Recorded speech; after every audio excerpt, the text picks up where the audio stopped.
Hier ist der Kanal von Dr. Phil A.P. Meine Schwerpunkte sind Pädagogik, Philosophie und Geschichte. Pornografische Darstellungen haben, spätestens seit dem Mittelalter, ihre Unschuld verloren. Sie regen nicht mehr nur die individuelle Fantasie an, sondern sind eingebunden in ein Geflecht aus Macht, Ökonomie, Moral und Kontrolle. Dieses Video zeigt, wie Pornografie zugleich Blicke von Milliarden Menschen anzieht und zum Objekt der Beobachtung und Zensur geworden ist. Okay. Fangen wir mal mit einer Zahl an, die man sich kaum vorstellen kann. 33,5 Milliarden. Das sind die Seitenaufrufe auf Pornhub. In nur einem einzigen Jahr. Wahnsinn, oder? Bei so einer Zahl könnte man echt meinen, Pornos wären so eine Erfindung unserer Zeit, des Internets. Aber ist das wirklich die ganze Geschichte? Tja, nicht ganz. Also wer glaubt, dass sexuell explizite Sachen erst im 20. Jahrhundert oder mit dem Internet aufkamen, der irrt sich gewaltig. Um das Ganze wirklich zu kapieren, müssen wir eine ziemliche Zeitreise machen, und zwar weit, weit zurück. Also, unser erster Abschnitt. Eine lange, verborgene Geschichte von Höhlenwänden bis zur Druckerpresse. Wir begeben uns jetzt mal auf Spurensuche, von den allerersten Darstellungen bis zur Erfindung, die alles verändert hat. Und ihr werdet sehen, der Drang, Sexualität abzubilden, ist echt so alt wie die Menschheit. Und was sofort ins Auge sticht, das hier ist kein westliches Ding. Überhaupt nicht. Wir finden solche Darstellungen wirklich überall auf der Welt. Auf römischen Wandmalereien, griechischen Vasen, aber auch bei den Mochika im alten Peru oder in japanischen Shunga-Bildern schon aus dem 7. oder 8. Jahrhundert. Und klar, das Kama-Sutra aus Indien kennt fast jeder, das gab's schon im 2. Jahrhundert. Das zeigt doch, das war nie auf eine Kultur begrenzt, sondern etwas zutiefst Menschliches, und zwar global. Okay, aber was ist denn jetzt eigentlich Pornografie? Das ist gar nicht so einfach, wie es klingt. Rechtlich gesehen, zum Beispiel in Deutschland, ist die Definition ziemlich eng gefasst. Da geht es darum, dass sexuelle Akte total aufdringlich dargestellt werden, nur um zu erregen. Kulturell ist das Ganze aber viel flexibler. Da geht es eher darum, was in einer Gesellschaft gerade so als Tabu gilt. Und genau das ist der springende Punkt. Was heute als Porno gilt, war es vielleicht gestern nicht und wird es morgen nicht mehr sein. Das ändert sich ständig. Und die Technik, die hat natürlich eine riesige Rolle gespielt. Schaut euch das mal an. In der Antike war das handgemachte Kunst, nur für die Elite. Dann kam 1436 Gutenberg mit der Druckerpresse. Zack, plötzlich konnten mehr Leute sowas sehen, wenn auch noch begrenzt. Nächster Sprung, 1839 das erste erotische Foto. 1908 dann der erste richtige Pornofilm. Und dann, im späten 20. Jahrhundert, kamen Video- und Kabelfernsehen und brachten die Pornos direkt zu uns nach Hause. Tja, und das 21. Jahrhundert? Das Internet. Unbegrenzter Zugang, sofort. Jeder dieser Schritte war eine absolute Revolution. Und jetzt kommt was, das viele vielleicht überrascht. Diese frühen pornografischen Werke waren oft viel mehr als nur, Material zur Erregung. Der Historiker Brian Watson sagt, die haben oft Gesellschaftskritik, religiöse oder politische Satire zwischen die Sexszenen gepackt. Erotik war da quasi das trojanische Pferd, um Kritik an der Gesellschaft zu üben. Ziemlich clever, oder? Um das zu visualisieren, hilft dieses Konzept hier, die Pornosphäre.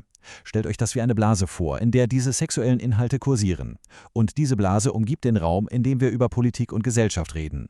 Mit jeder neuen Technologie, Druck, Foto, Film, Internet, ist diese Blase einfach riesig geworden, quasi explodiert. Und ihr Einfluss natürlich auch. So, und damit springen wir mal ins 20. Jahrhundert auf das moderne Schlachtfeld.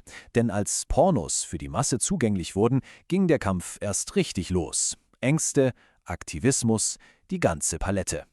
Und wenn wir mal global drauf schauen, sehen wir was total Spannendes.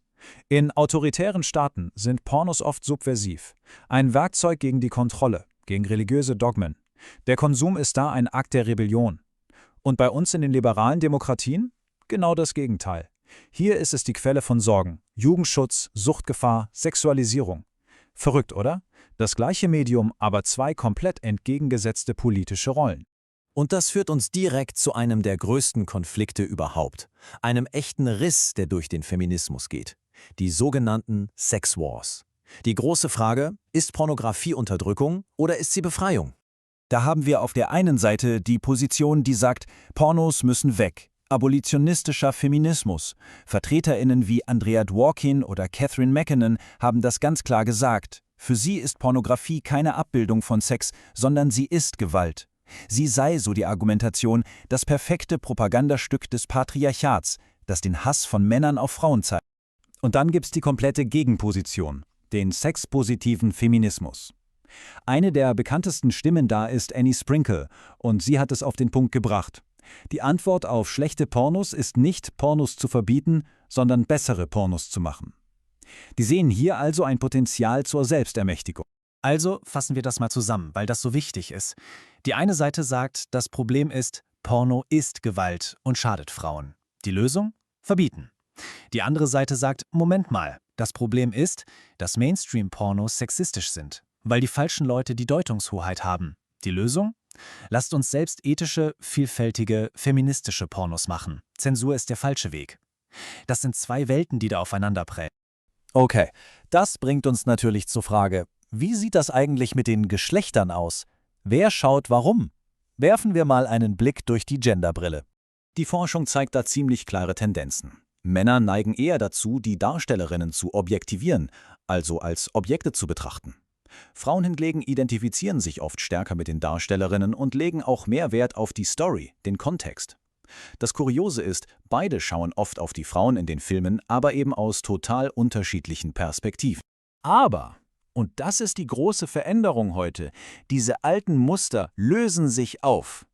Denn Frauen sind längst nicht mehr nur Konsumentinnen, sie sind selbst Produzentinnen geworden. Sie machen Pornos für ein weibliches Publikum, für queere Menschen und mischen die ganze Branche von innen auf. Und damit sind wir mitten im Hier und Jetzt, im Zeitalter des Internets. Eine Zeit des unbegrenzten Zugangs und der unendlichen Vielfalt. Erinnert ihr euch an die Pornosphäre, diese Blase? Tja, das Internet ist jetzt die äußerste Schicht, die alles andere umschließt. Es hat einen globalen, demokratisierten und scheinbar unendlichen Raum geschaffen. Das ist der ultimative Vertriebskanal. Und das hat alles auf den Kopf gestellt. Man kann wirklich von einer Demokratisierung sprechen. Es gibt Nischen für absolut jeden Geschmack, jede Identität. Frauen und queere Menschen können ihre eigenen Sachen machen und verbreiten, ganz ohne Gatekeeper. Der klassische Heteroporno für den Mann hat sein Monopol verloren. Und weil man das alles privat zu Hause konsumieren kann, fällt auch viel vom alten Stigma weg. Und hey, im Prinzip kann heute jeder selbst zum Produzenten werden. So, das alles führt uns aber zu der wohl brennendsten Frage unserer Zeit. Was macht dieser unbegrenzte Zugang eigentlich mit der jungen Generation? Was sind also die potenziellen Probleme, wenn junge Menschen Pornos konsumieren? Das ist die Frage, die Eltern, Lehrkräfte und die Wissenschaft wirklich umtreibt. Da gibt es eine ganze Reihe von Sorgen, die Experten immer wieder nennen. Zum einen unrealistische sexuelle Skripte, also dass völlig falsche Erwartungen an Sex und Beziehungen entstehen. Das führt dann direkt zum zweiten Punkt, enormer Leistungsdruck, für Jungs wie für Mädchen. Dann natürlich verzerrte Geschlechterbilder, also Stereotype oder sogar entwürdigende Rollen. Und ein ganz großer Punkt, die neuronale Konditionierung. Also die Angst, dass das Gehirn durch diese hyperstimulierenden Inhalte so umverdrahtet wird, dass echte, reale Intimität irgendwann schwierig wird. Aber, und das muss man ganz klar sagen, so berechtigt diese Sorgen auch sind, die Forschung ist da noch lange nicht am Ende. Eindeutige, endgültige Beweise sind super schwer zu bekommen. Das hat auch ethische Gründe. Man kann ja schlecht Studien machen, in denen man minderjährige Pornos schauen lässt. Wir haben also viele Hinweise, aber die Lage ist noch unklar. Also, halten wir fest, Pornografie prägt unsere Kultur. Das war schon bei den alten Griechen so und ist heute im Internetzeitalter nicht anders. Die Frage am Ende ist also nicht, ob sie uns beeinflusst, sondern wer sie in Zukunft gestalten wird. Werden es die alten Player sein oder sind es die vielen neuen diversen Stimmen, die gerade erst ihre Plattform finden? Tja, und diese Geschichte, die wird gerade erst geschrieben. Danke fürs Zuschauen. Wenn dir der Beitrag gefallen hat, abonniere den Kanal und gib ein Like. Das kostet nichts, hilft aber anderen, diese Inhalte zu finden. Bis zum nächsten Video.